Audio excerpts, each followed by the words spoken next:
ಮಂಜುಳಾ ಪ್ರಭು ಬನ್ನಿಗೋಳ ಮಠ ಇಲ್ಕಲ್ದಿಂದ. ನಾನು ಸಾಹಿತಿ ಹಾಗೂ ಸಿದ್ದೇಶ್ವರ ಸಾಹಿತ್ಯ ವೇದಿಕೆಯ ಅಧ್ಯಕ್ಷಳು ಮತ್ತು ವಿಜಯನಗರ ಮಹಿಳಾ ಸಂಘದ ಕಾರ್ಯದರ್ಶಿಯಾಗಿ ಸಮಾಜ ಸೇವೆಯನ್ನು ಕೂಡ ಮಾಡ್ತಾ ಇದ್ದೀನಿ.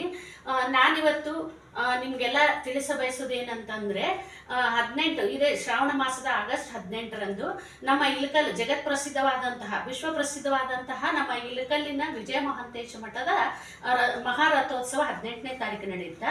ಅಷ್ಟೇ ಅಲ್ಲದೆ ಪಲ್ಲಕ್ಕಿ ಉತ್ಸವ 19ನೇ ತಾರೀಕು ನಡೆಯುತ್ತಾ. ನಾನು ಇದನ್ನ ನೀವೆಲ್ಲರೂ ನೋಡಬೇಕು ಅಂತ ಈಗ ಇಲ್ಲಿ ಯೂಟ್ಯೂಬ್ನಲ್ಲಿ ಇದನ್ನು ಪ್ರಸಾರ ಮಾಡ್ತಾ ಇದ್ದಾರೆ. ಇದನ್ನು ಯಾಕೆ ನೋಡಬೇಕು ಅನ್ನೋದಕ್ಕೆ ಒಂದೆರಡು ಮಾತುಗಳನ್ನು ನಿಮ್ಮ ಹತ್ರ ನಾನು ಹೇಳ್ತೀನಿ. ಯಾಕಂದರೆ ನಾನೀಗ ಬಹಳಷ್ಟು ವರ್ಷಗಳಿಂದ ಈ ಒಂದು ಶರಣ ಸಂಸ್ಕೃತಿ ಮಹೋತ್ಸವವನ್ನು ನೋಡ್ತಾ ಬಂದಿದ್ದೇನೆ. ಇಲ್ಲಿ ಮಹಾ ಶರಣರು ಬಂದು ನಮ್ಗೆ ಆಧ್ಯಾತ್ಮದ ಒಂದು ಅಮೃತವನ್ನು ಉಣಬಡಿಸ್ತಾರ. ಪ್ರತಿದಿನ ಕೂಡ ಶ್ರಾವಣ ಮಾಸದಲ್ಲಿ ಪ್ರತಿದಿನ ಕೂಡ ನಾಟಕ ಇರುತ್ತೆ, ಸಂಗೀತ ಸೇವೆ ಇರುತ್ತೆ, ಹಾಗೇನೆ ಉಪನ್ಯಾಸ ಅಂತೂ ನಮಗ ಆಧ್ಯಾತ್ಮದ ಉನ್ನತ ಒಂದು ಲೋಕಕ್ಕೆ ಕರೆದೊಯ್ಯುವಂತಹ ಒಂದು ಇದು ಉಪನ್ಯಾಸ ಇರುತ್ತೆ. ಇದನ್ನೆಲ್ಲದನ್ನು ನಾನು ಉಣ್ತಾ ಇದ್ದೀನಿ, ಅದನ್ನೆಲ್ಲ ಸವಿತಾ ಇದ್ದೀನಿ. ಅದಕ್ಕಾಗಿನೇ ಈ ಮಹಾಂತಾಜಗಳು, ಗುರು ಮಹಾಂತಾಜಗಳಾಯ್ತು ಮತ್ತು ಮಹಂತ ಅಪ್ಪಗಳಾಯ್ತು ಎಷ್ಟು ಪ್ರಸಿದ್ಧರಂತ ನಿಮ್ಗೆಲ್ಲ ಗೊತ್ತಿದೆ. ಅವರದ್ದು ಒಂದು ಮಾತೃ ಹೃದಯ, ಅಂತಹ ಹೃದಯದ ಸವಿಯನ್ನು ನಾನು ಇಲ್ಲಿ ಸವಿತಾ ಇದ್ದೀನಿ. ಅಂತಹ ಒಂದು ಇದು ತೇರು ಅಂದ್ರೆ ನಾವು ರಥೋತ್ಸವವನ್ನ ಬಹಳಷ್ಟು ಜನ ಎಲ್ಲಿಂದಲೋ ಬಂದು ಅಲ್ಲಿ ಪಾಲ್ಗೊಳ್ತಾರ.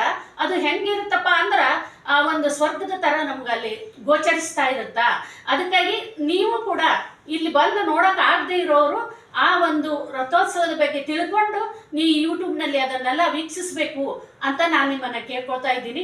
ಈ ಪಲ್ಲಕ್ಕಿ ಮಹೋತ್ಸವದಲ್ಲಂತೂ ಬಹಳಷ್ಟು ಮೇಳಗಳು ಬಂದಿರ್ತಾವೆ. ಜಾನಪದ ಮೇಳಗಳಿರ್ಬೋದು, ಸಂಗೀತ ಮೇಳಗಳಿರ್ಬೋದು, ನೃತ್ಯ ಮೇಳಗಳಿರ್ಬೋದು. ಇವನ್ನೆಲ್ಲ ನೀವು ಅವತ್ತು ಈ ಯೂಟ್ಯೂಬನ್ನು ನೋಡಿ ಈ ಯೂಟ್ಯೂಬನ್ನು ನೋಡಿ ಅವನ್ನೆಲ್ಲ ಕಣ್ಣು ತುಂಬಿಕೊಳ್ಬೇಕು ಅಂತ ನಾನು ಕೇಳ್ಕೊಳ್ತಾ ಇದ್ದೀನಿ. SPS ಯೂಟ್ಯೂಬ್ ಇದು ಸಮಾಳದವರು, ಶಂಕರ್ ಸಮಾಳದವರು ಒಂದು ಇದನ್ನ ಸೇವೆ ಅಂತ ಮಾಡ್ತಾ ಇದ್ದಾರೆ. ಇವ್ರಿಗೆ ಅಜ್ಜವ್ರ ಆಶೀರ್ವಾದ ಕೂಡ ಆಗೈತೆ. ಇದನ್ನೆಲ್ಲ ಈಗ ಕೈಲಾಗದವರು, ಓಡಾಡಕ್ಕಾಗದೇ ಇರೋರು, ಆರೋಗ್ಯ ಇಲ್ಲದೆ ಇರೋರು ಅಥವಾ ಅಂಗವಿಕಲರು ಇಂಥವ್ರಿಗೆಲ್ಲ ಅಜ್ಜನ ಒಂದು ಆಶೀರ್ವಾದ ಸಿಗಲಿ ಮತ್ತು ಅದರಲ್ಲಿರೋ ಒಂದು ಸಂತೋಷ ಸಿಗಲಿ ಅನ್ನೋದಕ್ಕೆ ಇದನ್ನೆಲ್ಲ ಯೂಟ್ಯೂಬ್ನಲ್ಲಿ ಮಾಡಿ ನಮಗೆಲ್ಲ ಕಳಿಸ್ತಾ ಇದ್ದಾರೆ. ಅದಕ್ಕಾಗಿ ನೀವೆಲ್ಲರೂ ಈ ಯೂಟ್ಯೂಬನ್ನು ಸಬ್ಸ್ಕ್ರೈಬ್ ಮಾಡಿಕೊಳ್ಳ್ರಿ ಮತ್ತು ಇದನ್ನು ವೀಕ್ಷಿಸಿ. ನಿಮಗೆ ಇದನ್ನು ವೀಕ್ಷಿಸೋದ್ರಿಂದ ನಮ್ಮ ಅಜ್ಜನ ಜಾತ್ರೆಗೆ ಇಲ್ಕಲ್ಲಿಗೆ ಬಂದು ಆ ಮಠದಲ್ಲಿನೇ ನೀವು ಒಂದು ವೀಕ್ಷಿಸಿ ತೇರನ್ನು ನೋಡ್ದಂಗೆ ಆಗುತ್ತಾ ಮತ್ತು ಪಲ್ಲಕ್ಕಿ ಉತ್ಸವದಲ್ಲಿ ನೀವು ಭಾಗವಹಿಸ್ದಂಗೆ ಆಗುತ್ತಾ. ಅದಕ್ಕಾಗಿ ಎಲ್ಲರೂ ಇಲ್ಲಿ ಬಂದು ಇದರ ಒಂದು ಉಪಯೋಗವನ್ನು ಪಡೆದುಕೊಳ್ಬೇಕು ಅಂತ ಕೇಳ್ತಾ ಎಲ್ಲರಿಗೂ ಶರಣ.